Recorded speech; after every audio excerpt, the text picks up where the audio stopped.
ಸ್ನೇಹಿತರೆ, ನಿಮ್ಗೆ ಆವಾಗಲೇ ಒಂದು ವಿಡಿಯೋ ಮಾಡಿ ಹಾಕಿದ್ದೆ, ಇಂಜಿನ್ ನಾಟ್ ಸ್ಟಾರ್ಟ್ ಅಂದ್ಬಿಟ್ಟು ಡೆಲ್ಪಿ ಟಿ ವಿ ಎಸ್ ಪಂಪ್ತು ಅಂತ.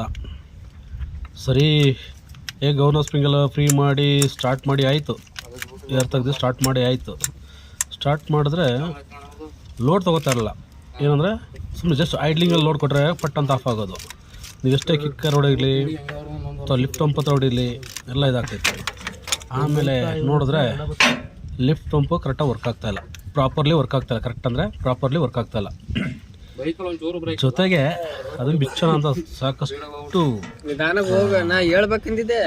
ಶ್ರಮಪಟ್ಟು ಬಿಚ್ಚಾಯಿತು. ಯಾಕಂದರೆ ಇಂಜಿನ್ ಸ್ವಲ್ಪ ಹೀಟ್ ಆಗಿತ್ತು. ಬಿಚ್ಚಿ ನೋಡಿ, ಇದು ಪುಷ್ ರಾಡ್, ಇದು ಅದಕ್ಕೆ ಲಿಫ್ಟ್ ಪಂಪ್ ಬರೋಂಥ ಪುಷ್ ರಾಡು ಬಿಚ್ಚಿದ್ದೀನಿ. ಪುಷ್ ರಾಡ್ ಹಾಕೋದು ನೋಡಿ, ಇದು ಪುಷ್ ರಾಡ್ ಹಾಕಿ ಹಾಂ ಇದು ಹಾಕೋದ ಮೇಲೆ ಮತ್ತೆ ನೋಡಿ, ಇದೊಂದು ಲಿಫ್ಟ್ ಪಂಪ್ ಕಂಪ್ನಿದೆ, ಯಾವುದೋ JCB ಕಂಪ್ನಿದೆ ಇದೆ. ತೆಗೆದು ಪ್ರಾಪರ್ಲಿ ಫಿಟ್ ಮಾಡೋದಷ್ಟೇ.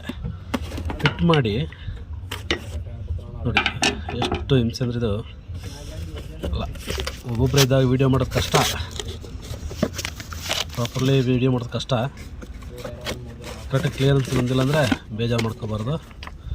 ನೋಡಿ, ಮೇಯ್ನ್ಲಿ ನಮಗೆ JCBಲಿ ಏರ್ ಲಾಕ್ ಕಂಪ್ಲೇಂಟ್ ಬಂತು ಅಂದರೆ ಮೇಯ್ನ್ಲಿ ಒಂದು ಮೈನ್ ಪೈಪ್ ಆಗಿರುತ್ತೆ, ಇಲ್ಲ ಬ್ಯಾಂಜೋ ಅಲ್ಲಿ ವೇಸ್ಟ್ ಇರುತ್ತೆ, ವೇಸ್ಟ್ ಅದು ಡಸ್ಟ್ ಇರುತ್ತೆ, ಅಥವಾ ಪುಷ್ ರಾಡು ಮತ್ತು ಲಿಫ್ಟ್ ಪಂಪ್ ಪ್ರಾಬ್ಲಮ್ ಇರುತ್ತೆ.